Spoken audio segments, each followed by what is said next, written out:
vai surgir, né, quando você vai tentar definir qual é a natureza das partículas elementares. Quando você vai dizer do que é feito, como é que é o elétron, como é que é o próton.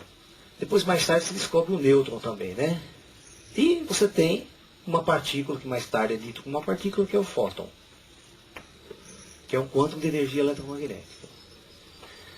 Que é a famosa discussão da chamada dualidade partícula-onda. Aí que vai começar a pegar um negócio legal, que a gente vai, né? Então, os físicos começaram a montar experimentos para saber do que eram feitas essas partículas. Qual é a natureza delas? Tá? Interessante, quando eles montavam um determinado experimento, um aparato experimental, a característica do elétron era exatamente como uma bola de bilhar. Ou seja, ele se chocava, transferia a quantidade de movimento, mudava a velocidade da outra partícula, sabe? Era um choque, uma mesa de bilhar. Então, esse experimento apontava que ele era uma bola dura e rígida. Uma minúscula bolinha dura e rígida. Feita não se sabe de que material. Bom, agora quando você montava um outro aparato experimental, principalmente um aparato experimental assim, ó, você construía uma fenda e jogava um feixe de elétrons aqui, fazia o elétron passar pela fenda. Um feixe de elétrons. Aí acontecia um problema.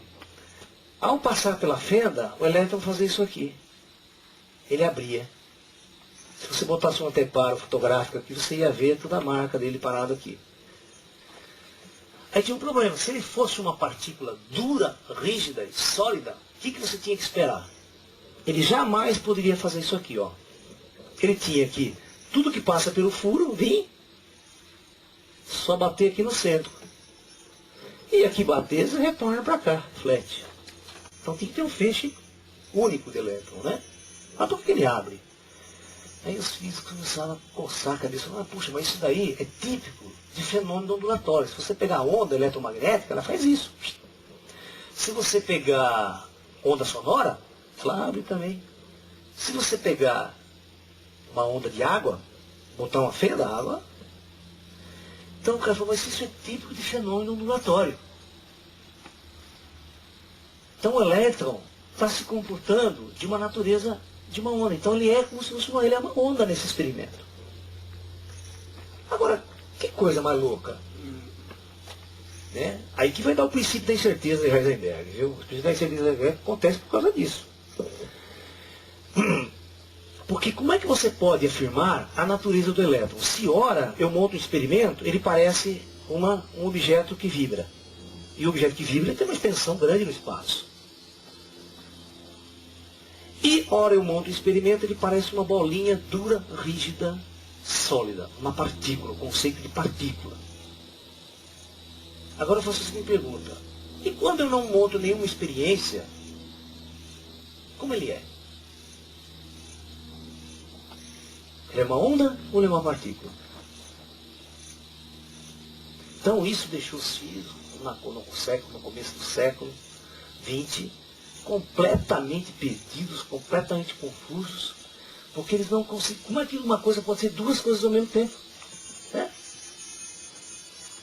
Então, aí você tinha que aceitar que o elétron era essas duas coisas.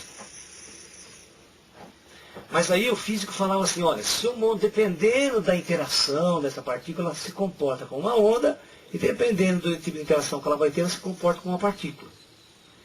Mas a pergunta era, o Einstein nunca aceitava isso. O Einstein dizia, pô, o universo tem que ser objetivo, ou ele é ou não é. Ou é uma partícula ou não é uma partícula. Olha que uma coisa, né? Você está entendendo? Então, a coisa é complicada. Mas aí eles foram obrigados a postular que qualquer uma dessas quatro partículas, se fizesse experiência com elas, elas se comportavam de maneira dual. Então, foi fundada na física a chamada dualidade onda-partícula, ou partícula-onda. Ele pode ser essas duas coisas, só que nunca ao mesmo tempo. Tá? Essa é a chave da questão. Ao mesmo tempo, não. Ora ele pode ser uma partícula, ora ele pode ser uma onda. Mas isso é meio utópico, sabe por quê? Porque uma onda é uma coisa que se estende no espaço. É uma coisa que oscila, que vibra. E uma partícula é uma coisa dura, sólida, que não vibra. Mas os físicos ficavam então perplexos com essa dualidade. Muito bem. E é exatamente em cima dessa estrutura da matéria aqui que eu vou mexer e que eu vou desenvolver umas ideias interessantes para a espiritualidade. E também depois um modelo da consciência. O que eu faço?